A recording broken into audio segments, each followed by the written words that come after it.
Hi, I'm Tori. I'm here with Violet and Cole, and we're going to show you the right way to pick up and hold your cat. If you want a cat to gain your trust, you have to handle them the right way.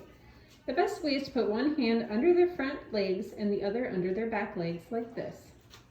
Or you can hold them a bit more on their back like a baby, with one hand behind their head and one under the bottom supporting them. Some cats like Cole maybe don't prefer to be held this way. But here are 2 options for how to hold your new pet cat.